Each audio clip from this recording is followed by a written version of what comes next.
Okay, yes. Bwana naitwa Gazuko Junior, lakini kimkakati naenda kama Doto wa Ukae. Big shout out sana kwa wote ambao wameshare, kulike, kucomment YouTube channel, lakini pia asante na saluti nyingi sana zidondoke kwako wewe mwanafamilia ambao umeamua kusubscribe YouTube channel ya Doto wa Ukae. Sasa iko hivi sasa bwana, ukikamata simu yako ukawasha data alafu ukafanikiwa kuingia katika mitandao ya kijamii, kwa mfano ukaingia katika mtandao wa Facebook, ukaingia katika mtandao wa Instagram, ukaingia pia katika mtandao wa X ambao zamani ulikuwa ukitambulika ama kujulikana kwa jina la Twitter.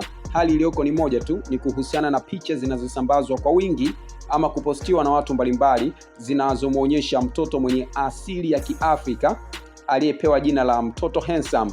Sasa mchongo kwa hivi, baada ya picha za mtoto handsome kusambazwa kwa wingi kwenye mitandao mbalimbali ya kijamii, huku ikisemekana kuwa huenda ikawa ndiyo mtoto handsome kuliko wote duniani kwa mujibu wa watu ambao wamekuwa wakiposti, na hiyo ndiyo caption ambayo wamekuwa wakiweka. Sasa zimeibuka tetesi zinazosema kwamba huenda ikawa kampuni kubwa na maarufu duniani ya mavazi pamoja na mitindo, yes, hapa ninaizungumzia kampuni ya Gucci, imemhitaji mtoto handsome ili iweze kumpatia mkataba wa kuweza kumsainisha ili aweze kuwa balozi, ambapo kazi yake itakuwa ni moja tu, kutangaza mavazi ya watoto. Sasa tumejaribu kukaa chini na kucheki endapo kwamba dilili ama taarifa hii itakuwa ni ya kweli, ni namna gani vile ambavyo mtoto handsome ataweza kunufaika na mkataba huu. Sasa kwa haraka ni kwamba kampuni ya Gucci bwana imekuwa ikilipa mabalozi wake kiasi cha fedha kuanzia $100,000,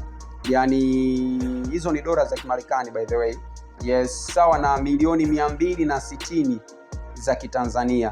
Sasa hapo kibongobongo unaweza ukapiga mahesabu ukacheki, ukipata milioni 260 kwa wakati huu, ni namna gani pia maisha yako yanaweza kubadilika, ambapo kibongobongo mzazi anaweza akanunua nyumba nzuri Dar es Salaam, akapata gari fulani hivi nzuri la kuvimba nalo mtaani, lakini pia vile vile anaweza akafungua biashara kubwa, alafu na mtoto handsome akasoma shule nzuri na mambo yakawa ni mazuri sana. So tunaombea mchongo uweze kutiki ili pia familia iweze kuinuka kiuchumi, si ndio hivyo? Basi sawa, big shout sana kwa wote ambao wameshare, kulike, kucomment, lakini pia asante sana kwa kusubscribe YouTube channel ya Doto wa Ukae. Asante.